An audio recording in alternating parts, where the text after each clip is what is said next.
Sweet corn முள்ளங்கி soup எப்படி செய்கிறதுன்னு பார்ப்போம். இதுக்கு சோளம் எடுத்ததுக்கப்புறம் அந்த கதிர் இருக்கும் பார்த்தீங்களா, அதில் கொஞ்சம் தண்ணி சேர்த்து நல்ல ஒரு 5 விசில் வேக வச்சு எடுத்துக்கோங்க. வெந்ததுக்கப்புறம் அதை இறக்கி வடிகட்டி எடுத்து வச்சுக்கோங்க. இந்த தண்ணி நல்ல ஃப்ளேவர்ஃபுல்லாக இருக்கும். நீங்கள் எந்த சூப்பில் வேணாலும் இதை சேர்க்கலாம். இப்போ இது இப்படியே இருக்கட்டும். இப்போ அதே குக்கரில் 4 முள்ளங்கியை சின்ன சின்ன பீஸாக தோல் எடுத்துகிட்டு கட் பண்ணி போட்டுக்கோங்க. 4 சின்ன தக்காளி சேர்த்துக்கோங்க.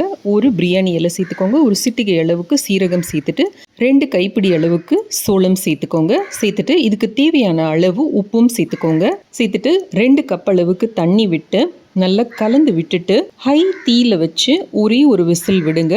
விசில் விட்டுட்டு ஆஃப் பண்ணிவிட்டு நேச்சுரலாக அந்த ப்ரெஷர் அடங்கினதுக்கப்புறம் திறந்தீங்கன்னா வெந்து ரெடியாக இருக்கும்.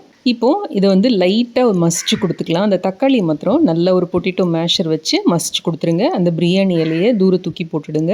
உங்களுக்கு விருப்பம் நல்ல சாஃப்டாக வேணும் சூப்பு, சின்ன குழந்தைங்களுக்கு கொடுக்குறீங்க அப்படின்னா நீங்கள் அதை அப்படியே ஃபுல்லாக கூட மிக்சிலேயோ இல்லை பிளெண்டர்லேயோ பிளெண்ட் பண்ணி எடுத்துக்கலாம்.